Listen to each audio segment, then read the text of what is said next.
क्या भारत में king maker बन रहा मिडिल क्लास? बजट 2025 की घोषणाओं के राजनीतिक मायने। भारत की राजनीति शुरू से ही गरीब केंद्रित रही है। कांग्रेस हो या बीजेपी, सभी की रणनीति गरीबी हटाने के इर्द गिर्द ही रही है। देश में उदारीकरण के बाद लगातार ऐसी नीतियां और नियम कानून बने जो अमीरों के हित में थे। इसके बाद भी मूल फोकस पर गरीब ही रहे। पूर्व पीएम मनमोहन सिंह जैसा उदारीकरण का समर्थक अर्थशास्त्री भी अपने 10 साल के कार्यकाल में ऐसी योजनाओं पर खूब पैसा बहाया जो गरीबों के उत्थान के लिए बनी थी।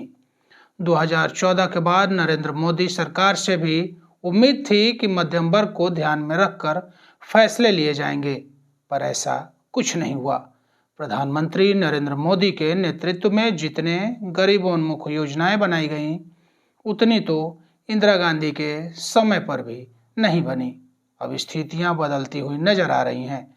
2025 का बजट बताता है कि सरकार मिडिल क्लास को एक बहुत बड़े वोट बैंक के रूप में देख रही है।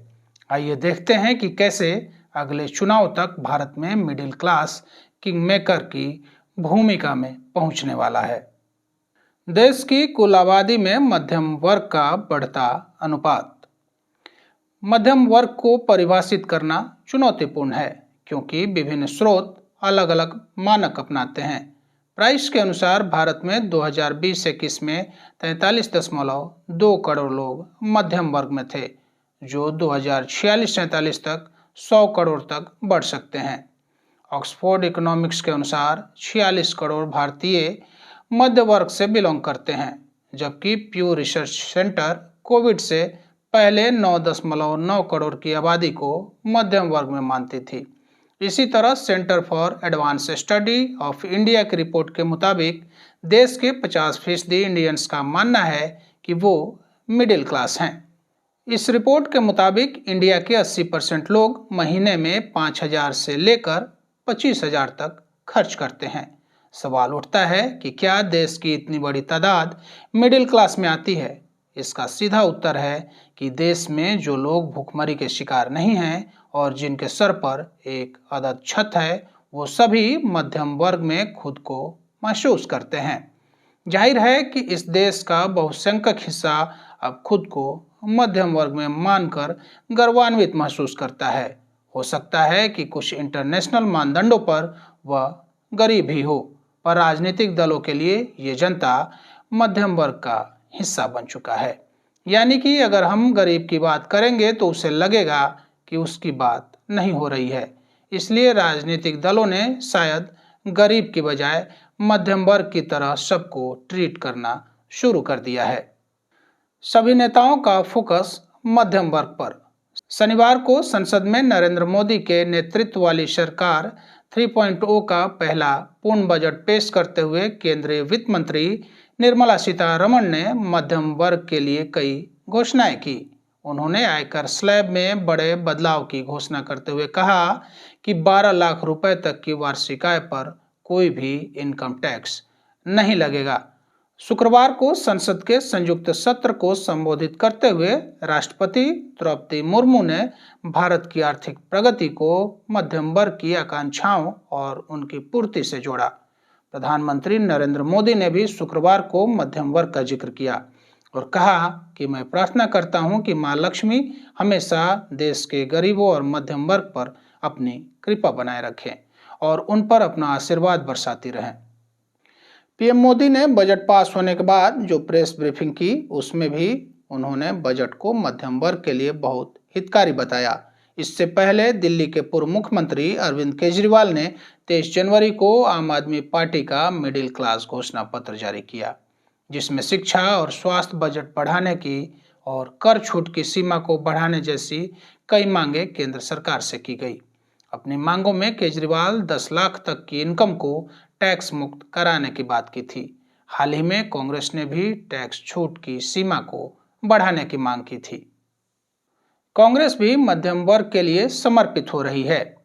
कांग्रेस पार्टी आम आदमी के रूप में हमेशा से गरीबों की बात करती रही है, लेकिन अब इस पार्टी ने भी मध्यम वर्ग को आम आदमी मान लिया है। अभी हाल ही में कांग्रेस ने इनकम टैक्स स्लैब बढ़ाने की डिमांड रखी थी। 2013 में ही जयपुर में आयोजित एक 3 दिवसीय चिंतन शिविर में कांग्रेस ने यह मान लिया था कि भविष्य में मध्यम वर्ग पर खास तौर से फोकस करना है। उस समय ही कांग्रेस की आम आदमी की परिभाषा में समाज का मध्यम वर्ग भी शामिल हो गया था। दरअसल यूपीए सरकार के विरुद्ध मिडिल क्लास की भागीदारी वाले आंदोलन का नतीजा था कि भाजपा को दिल्ली का तख्त मिला था। लोकसभा में अभी कुछ दिन पहले नेता विपक्ष राहुल गांधी भी घटते रोजगार, खेती, मैन्युफैक्चरिंग की गिरावट के साथ टैक्स का बोझ उठा रहे आम लोगों, विशेषकर मध्यम वर्ग की बढ़ी मुश्किलों का जिक्र किया था। राहुल गांधी मध्यम वर्ग की तकलीफों को ध्यान में रखकर सरकार पर निशाना साधते हैं और टैक्स में राहत दिए जाने की पैरोकारी भी करते हैं। अब सवाल उठता है कि क्या सिर्फ दिल्ली चुनाव को लेकर मध्यम वर्ग को लुभाने की कोशिश की जा रही है।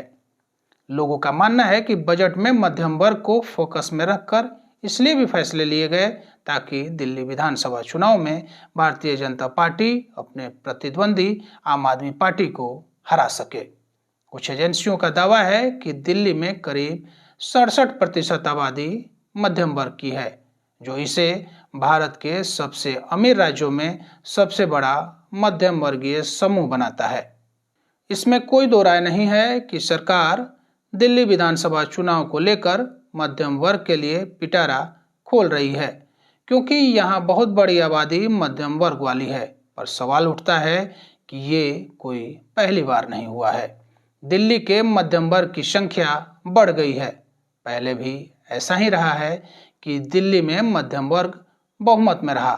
दरअसल आम आदमी पार्टी के लगातार झुग्गी वासियों और गरीबों के लिए बात करते रहने से मध्यम वर्ग को अपनी उपेक्षा महसूस हो रही थी। दूसरी ओर लोअर मिडिल क्लास भी खुद को अब मिडिल क्लास मानने लगा है। उसे महसूस होता है कि साफ सुथरी सड़कें, साफ सुथरी पार्क आदि जरूर से सरकार को उपलब्ध कराने चाहिए। केवल मुफ्त बस की यात्रा और 200 यूनिट बिजली सब कुछ नहीं है। इस मध्यम वर्ग अब गरीब तबके से बड़ा वोट बैंक बनकर पूरे देश के सामने उभर रहा है। 2025 के बजट में मध्यम वर्ग के फायदे वाले कुछ खास फैसले। आयकर स्लैब में बड़ा बदलाव, 12 लाख रुपए तक की वार्षिक आय पर कोई टैक्स नहीं लगेगा। किराए के स्रोत पर कटौती यानी टीडीएस की सीमा बढ़ाई। पहले 2.4 लाख की वार्षिक किराए की आय पर टीडीएस कटता था, अब यह सीमा 6 लाख कर दी गई है। इसका फायदा छोटे मकान मालिकों को और छोटे करदाताओं को मिलेगा। नया आयकर विधेयक यानी इनकम टैक्स बिल जो है अगले हफ्ते संसद में पेश किया जाएगा, जिसके भविष्य में और भी बदलाव संभव हैं। आपको हमारा यह अंक कैसा लगा, कमेंट बॉक्स में आकर अपने कीमती सलाह सुझाव अवश्य दें।